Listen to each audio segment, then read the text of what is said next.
Hello and welcome back to Harrison's Happy Hour. Jacob, it is the holiday season. How you doing? I'm doing great. That's good. That's good to hear. I'm not doing so hot right now. Oh yeah? Yeah, I accidentally bent my glasses frames, so it's a bit cockeyed right now. Oh, I hate when that happens. I know. I have no idea what I'm gonna do. Maybe I'll take a hairdryer and try and mold it back. Try and mold it back. Is it just like the plastic earpiece at the back or whatever? Yeah, it's right where it hinges on, like the actual frames. Oh. But it's just one side, so I guess that's not too bad. But other than that, I guess I'm doing all right. I actually made some gingerbread houses the other night. Fun fact, to get into the festive season. By made them, I mean I was forced into doing it for the sake of my mother's enjoyment, as well as the rest of the families. Do your family do anything like that? No, I did make a gingerbread house with my girlfriend a couple weeks ago. Really? Was it at least impressive? Was it like one of those pre-built ones that you buy at like Walmart? No, we got ours at Target. It came in a kit, and then you just you gotta put all the pieces together, and then you gotta decorate it. So did it have like the base of the house, or is it like you actually had to put like the house together? No, you had to put it together. Dang. From scratch. They just gave you like the sheets of gingerbread, and you put it together. Yeah, ours was not like that at all. Ours was actually just pretty much a pre-built house, and then they gave you like all these like little candy bits. You know, you had like these little like small like hard candies, like the circles and like some weird ovals and stuff. And they gave us some fondant. And I'll tell you what, that fondant is extremely hard to mold. You had to like mash it down to like actually get it to like mold and stuff, because it comes like hard. Oh yeah. And then like the icing, they didn't even give you like a proper like icing like dispenser.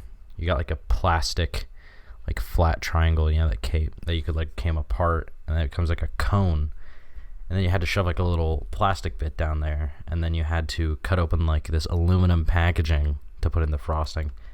I had frosting all over my hand. It was gross. It wasn't even like, that sounds terrible. It wasn't even like good frosting too. It was awful. But ours came out real slow. It was super thick. No, it was like either I'd have to use like the Hulk, like I have to use Hulk strength to like get like a decent amount to come out, like a pretty decent like line, but half the time it was just some half-assed like attempt to like get it to come out. It was bad.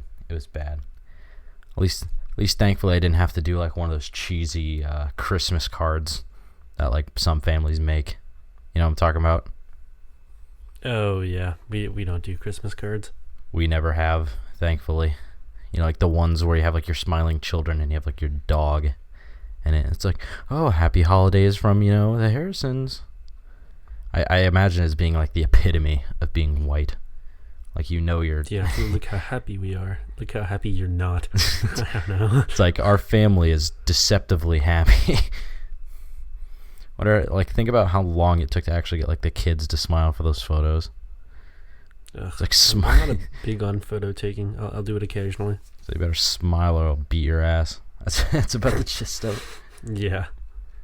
Oh man, I'm glad I've never done one of those. I mean, there's a lot of things we haven't done or have never done in the holiday spirit. I mean, we don't even have our like big Christmas tree up. We just have like a small like store pre-built one. Oh yeah, we do have a. It's not pre-built, but it's already strung with lights. We just have to put the ornaments on. You say it's already strung with lights? That's kind of lame. Oh yeah, that's kind of lame. I mean, that's like half the battle. That's half the battle is putting on the lights.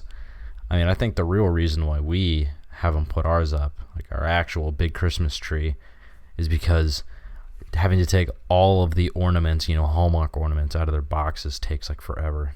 And then you have to get them all neatly arranged to get them back in there, and then you got to take it down, and you got to put each one in the correct box, and then you find out half of them don't even have a hook to put on the tree, and it's just a whole operation. Yeah, we found a solution for that, actually. If you use... I have to turn myself up a bit. If you use paper clips.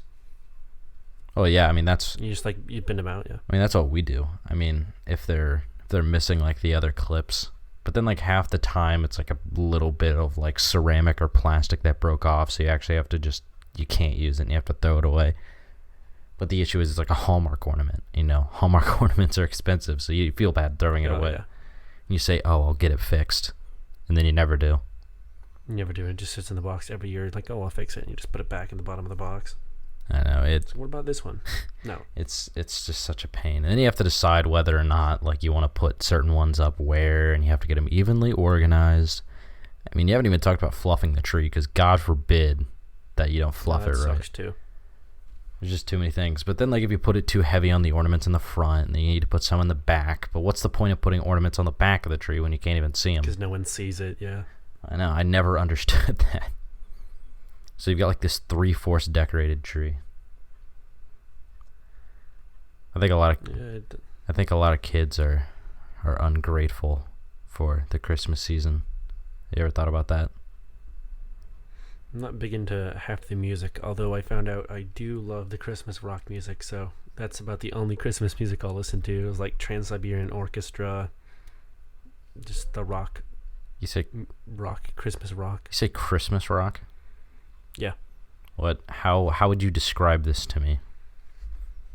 It's like Christmas music, but then they'll do it with... Sounds like my computer's going to take off. It's Christmas music, but they'll do it with guitars and stuff. Really? So instead of Carol of the Bells, it's Carol of the Fenders, the Fender Stratocasters. I mean, you've heard the Carol of the Bells version by Trans-Siberian Orchestra, yeah? No. It's got electric guitars in it. It's got bells and stuff too, obviously, but there are electric guitars in it. Do you think that electric guitars have a place in string orchestras? Oh, of course. It's a stringed instrument. Really? So if I went to a fancy string orchestra performance in the Fox Theater in... Oh, you're not gonna find one, but just I firmly believe that they have their spot. It's just people overlook them. They are very versatile instruments. I mean, so is an electric violin, for that matter. But I think that would be pretty sick. A guitar ripping fat blues rips in the middle of Beethoven's Fifth Symphony or something. Oh, that'd be awesome. If the electric guitar existed at the time of Beethoven, he would have written some sick riffs. Oh yeah, I highly doubt that an electric guitar will ever be used in a modern day string orchestra. However cool we may imagine that. I think sometimes they'll use classical guitars, but I think for the most part they try to stick with your traditional orchestras, your violins, your violas, your basses, and your cellos. I think you could get a lot of the new generation into rock and roll orchestras. Oh yeah, a rock orchestra? Or it'll just be one of those really obscure genres that no one listens to. Like Hungarian throat singing. Even though it's like Tuvan throat singing. Yeah, they got instead of classic rock, you've got classical rock. Ooh, that. I think it might already be a thing. It's probably a thing.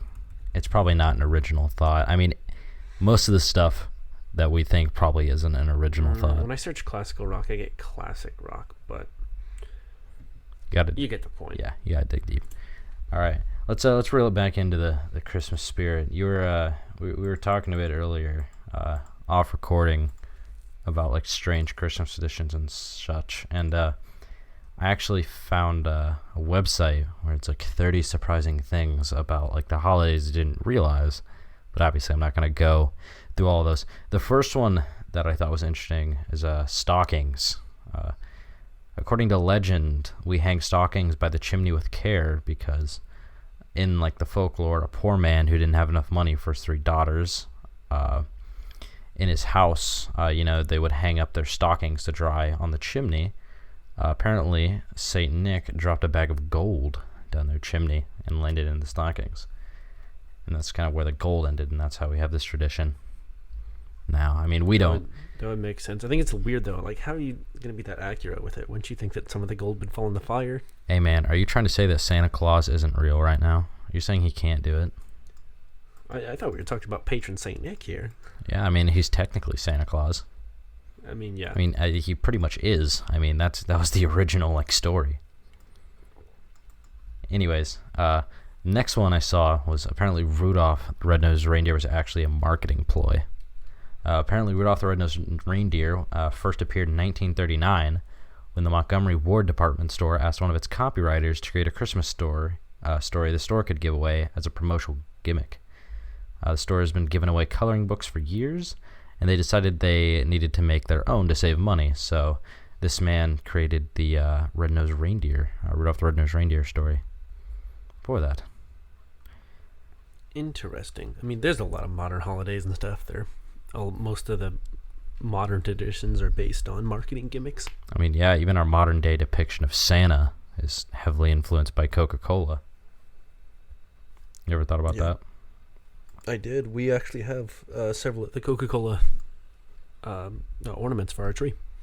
I know. We actually have a deck of playing cards that is sort of Christmassy themed, and it has Santa Claus and the polar bears.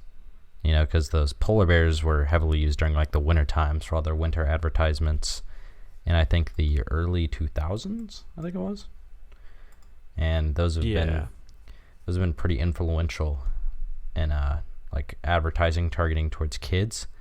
Because I did a report once about how advertisers, I think there was some weird lawsuit where people were saying they were specifically targeting children, and I mean, obviously they are. I mean, a lot of them you see now are all these bright, flashy colored things to grab attention. And one of them I talked about was the Coca-Cola polar bears. Because, I mean, they're very animatic. They're supposed to be funny. They're supposed to be doing funny things. They're very playful and joyful depictions of what I deem to be utterly terrifying. I don't know about you, but polar bears are not as friendly as they make them out to be. No, they're not. But, oh, god dang it. They're terrifying, but at the same time, it's kind of like don't think of another cute predator. A cute predator. There's a lion. I think they're kind of adorable. No, they're not. They're pretty intimidating. I think a cute. I mean, sure, but it's also like a giant house cat. I don't know about that one. I mean, a cute predator. I guess you could say maybe a honey badger. Oh, actually, honey badger. No, they're not cute. Never mind. Scratch that. I had to Google a picture of a honey badger just to make sure, and. No. A red panda, I think it's could be considered a predator. Those things are so adorable. You say a red panda is a predator? Oh, they might actually. No. Now that I think about it, I think they probably eat. I think they're herbivores. Yeah, I think you're wrong on that. I think leopards could be considered kind of cute. I mean, leopards. Oh, for sure. I mean, depends. If they're babies, yes, but once they get older, they're kind of terrifying. I think tigers in general are pretty beautiful animals. I think they're majestic. I don't almost want to give it a hug, but if you do, half the time you're probably gonna get your face eaten off. I know. I think bears are pretty cool. No, bears are dope. I like bears. That is an example of a chill or an adorable predator. Oh yeah. I don't think they're overly scary unless they're mad. Until you encounter one. Yeah, until you encounter one. What about let's look up some baby sharks. Are baby sharks adorable? Sort of. Oh gosh, the baby sharks, and I got the. Sure, but I was about to say, don't open that bag of worms. Reel it back. Reel it back. Don't even. I don't want to talk about that trend. Ugh. Anyways, reel it back in. One last bit I saw was actually that celebrating Christmas used to be illegal at one point. It says here, by the time Puritans settled in Boston, celebrating Christmas had been outlawed. From 1659 to 1681, anyone caught making merry would face a fine for celebrating. After the Revolutionary... What would they call the celebration of Christ, or the birth of Christ then? Because obviously they're talking about the secular, like trees and stuff like that. Oh gosh, man, I have no idea. But anyways, after the Revolutionary War, the day was... Actually, it still wasn't even that important because Congress actually held their first session on December 25th in 1789, and Christmas was proclaimed a federal holiday for almost another century. Fun fact. It's crazy to think about that it wasn't a holiday for that long. I know. I guess the birth of Christ and celebrating Saint Nick and joy and jolly and everything holly isn't a good thing. I guess the British didn't like that. And then the other fun fact is you essentially have your like anti Saint Nick. You have Krampus. Jacob, you want to tell us a bit about that? Oh yes, good old Krampus. So Krampus is, for those who don't know, a horned anthropomorphic figure depicted as looking similar to a goat, whose job is to scare children who have misbehaved. The origins are unclear, but and this is all from Wikipedia, appears to be pre-Christian and maybe even connected to witches. And although he appears in many variations, most share some common physical characteristics: hairy, usually brown or black, and has the cloven hooves and horns of a goat, who has a long pointed tongue that he likes to leave hanging out, and he's got fangs, along with chains that are thought to symbolize the binding of the devil by the Christian church, although some believe maybe it's left over from the pagans. And he thrashes the chains around for dramatic effect. Kind of sounds like the ghost of Christmas past, clinking the chains together, I guess, to scare people. Mm-hmm. Didn't they say the chain to do something with hell or something? Oh gosh, it was because apparently he drags children down to hell, if I'm right on that, as well as eating them or whipping them. Oh yeah, it says let's see. Oh, also he'll sometimes have birch branches that he'll use to whip or spank children with, which is something weird to think about. No. But he sometimes appears with a sack or a basket strapped to his back, and that is to cart off evil children for drowning, eating, or transporting to hell. That's pretty sick. I think we need a Krampus in our lives. Maybe it'll teach people to be nice. Yeah, be naughty, or the Krampus is going to take you away and eat you. I know. I think a lot of kids could benefit from a good thrashing. Some of them. Yeah, there's some strange, I don't want to say rituals, but almost celebrations or stuff to go around it, Krampusnacht, which is kind of it's celebrated preceding the 5th of December, and it's it appears in the streets supposedly, and it's kind of like a night for itself, kind of like we have Christmas. There's also Krampuslauf, which it's customary to give Krampus schnapps, a distilled fruit brandy, just as an offering. I guess I think that's a little weird to do, but maybe Dad needs a drink. I guess that's pretty cool though. Having essentially. They even did greeting cards. Apparently, since the 1800s, there have been greeting cards that I call Krampuskarten, and some of these are pretty, I don't want to say graphic, but a little weird. One of them, it's got Krampus. He's depicted as having red skin, looking kind of like the devil, and he's got his long tongue wrapped around this child, and he's holding this bundle of birch sticks. Ooh. Oh yeah, that would be painful getting hit with some of those. Oh yeah. I actually heard stories from my aunts how their mom would they'd make them go out to she'd make them go out to the old willow tree if they've been acting up and pick out a branch. Yeah. Ooh, that would. I mean, I only got the belt or a sandal. A spoon. I never got a spoon. The wooden spoon. Get a paddle with holes drilled in it. Ooh, that would. Ooh. Oh, it's aerodynamic.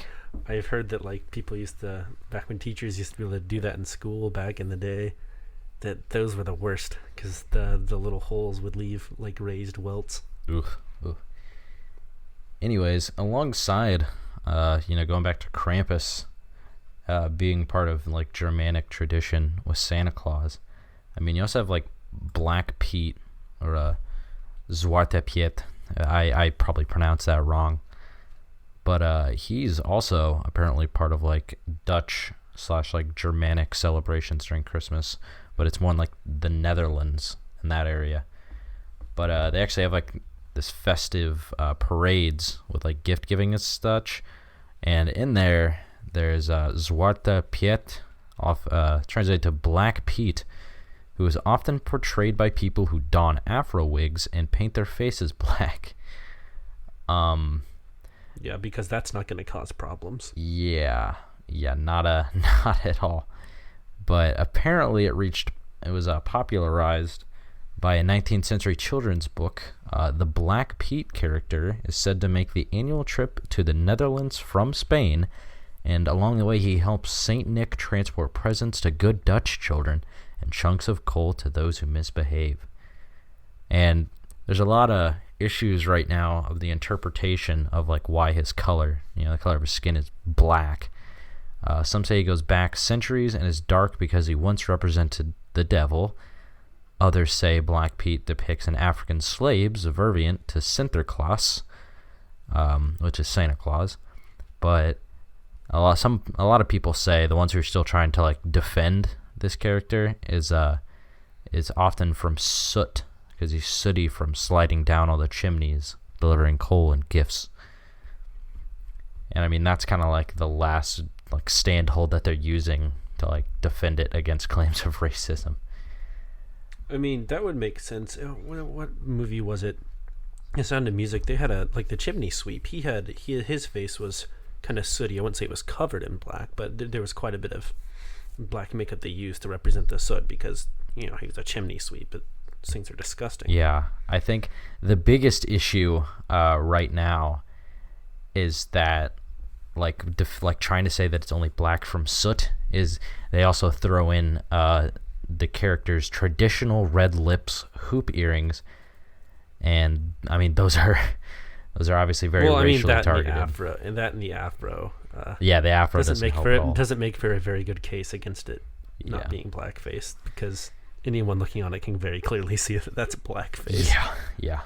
But I mean, like a lot of people who are trying to defend the character are just worried about getting rid of like tradition, because they say, I would say if they want their tradition, maybe they should change the image. Yeah, I mean, obviously if they started making changes like getting rid of his face essentially being matte black and the red lipstick, and maybe like getting rid of maybe the ditch afro. The hoop earrings. Yeah, ditch the hoop earrings. Pretty much remove the character entirely, and like put some dabs of like charcoal on his face. Obviously that's fine, but being depicted how he is, I don't see it lasting very long, because right now there's a big debate up there. There's an entire organization called Zwarte Piete is racist. That's just the name of the organization. And if it is supposed to be an African American man, why not just get or not? I guess it wouldn't be African American, but if it's supposed to be a black man, just get a black man to portray it. Mm-hmm. I mean, I think that could run into some other issues, just on the history of it as it being blackface.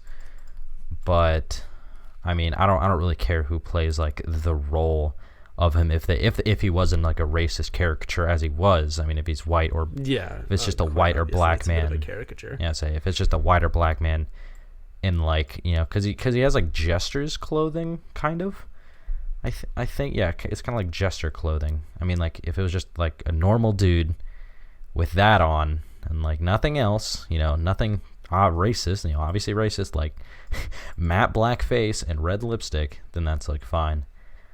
But there are actually some legal challenges going on right now, trying to prevent people from using Black Pete altogether, like the caricature of him. But it failed because it was filed too close to the celebrations, and like the judge was still like trying to acknowledge though that the figure will like be rethought. So Black Pete is still like changing.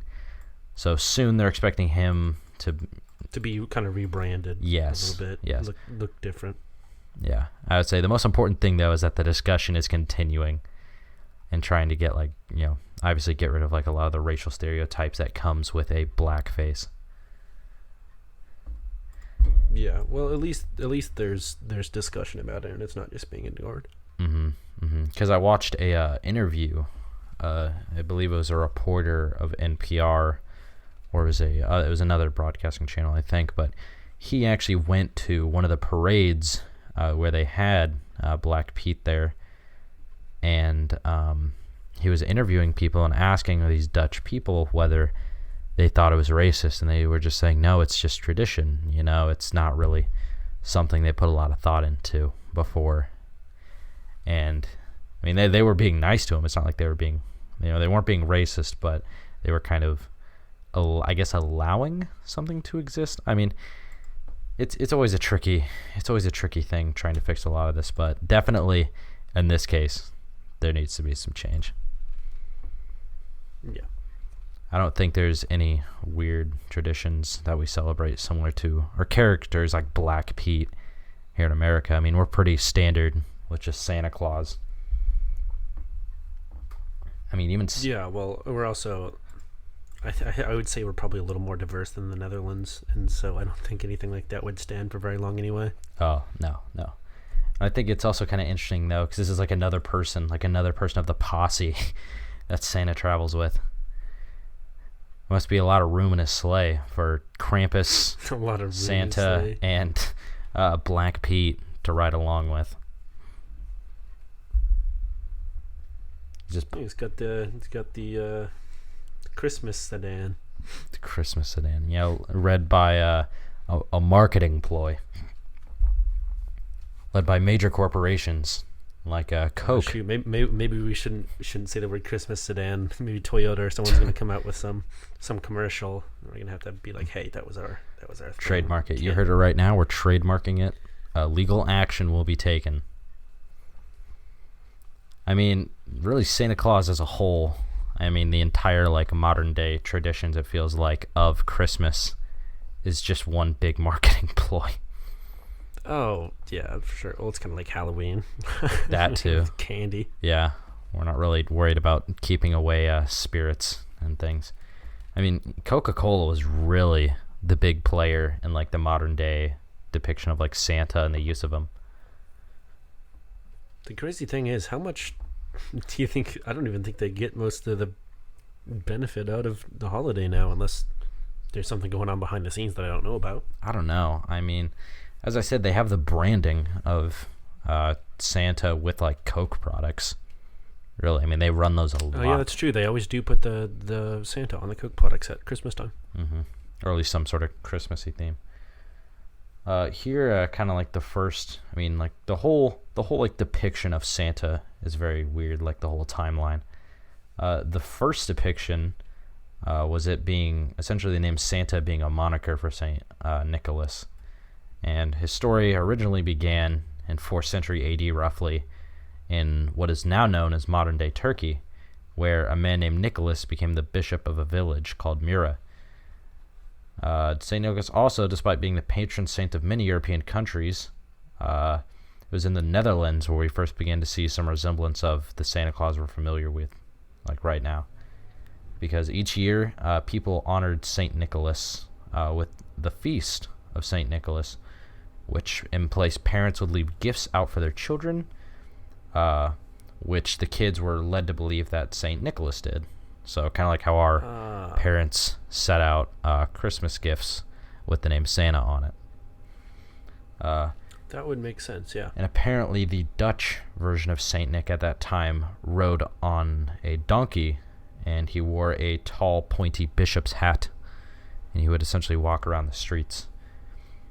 The big thing was whenever Santa, like Saint Nicholas and the belief of Santa, moved over to America, where in 1664 it eventually made its way across the Atlantic to the Dutch colony of New Amsterdam, which is now known as New York City now. In the 200 years that followed, and as a means of preserving the Dutch culture and the traditions, in face of British settlement, a group of Dutch intellectuals gathered together and called themselves the Knickerbockers. Washington Irving actually published a book called The Knickerbockers' History of New York, which contained satirical versions of Dutch traditions. In this book, contained references to a Sinterklaas, Klaas, who would fly across the sky in a wagon and drop presents down chimneys for good little boys and girls. And that's kind of where we got that. I guess the tradition from Dutch to America was through a satirical book by Washington Irving. And then eventually you get into like a lot of things with Santa Claus during the American Civil War, the book, The Night Before Christmas, the little poem, and then eventually you get into like the history of how Coca-Cola got us to where our modern day Santa Claus depiction is, I guess, like the caricature. Where in 1863, Harper's Weekly hired a 20-year-old named Thomas Nast to draw a picture of Santa Claus, where he would bring gifts to troops fighting in the American Civil War. And then after that, we were eventually led to Coke sort of rebranding that in the 1920s, where they started to begin advertising in American magazines. These ads used images of a man dressed as Santa, not dissimilar in appearance to the Santa Claus that Thomas Nast made, the modern holly jolly fatter man with rosy cheeks. This Santa was usually depicted outside the world's largest soda fountain or visiting high-profile department stores, and things stayed the way up until the 1930s. Christmas advertising had become a powerful part of Coca-Cola's business operations. In 1931, the company commissioned the services of Diarchy Advertising Agency and Michigan-born artist Haddon Sundblom, that's a last name I've never heard, to create a campaign featuring a more wholesome and approachable Santa Claus, something that captured the true essence of Santa himself, so it's not just a man dressed up in a costume similar to Santa. So that's like Coca-Cola originally led the way. Based on Saint Nick, it's a whole person. Well, in the mid 1800s, it was still popular.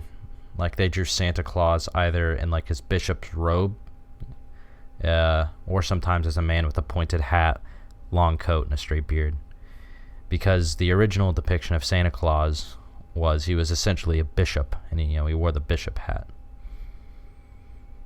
Yeah, I've seen some pictures of even just Saint Nick, and from what I've seen, it does look not dissimilar to modern Santa Claus, except obviously not round and jolly. Yeah, it's the same in the color of red, but like in the very, very beginning, you get into Saint Nick, who isn't any way depicted like that at all.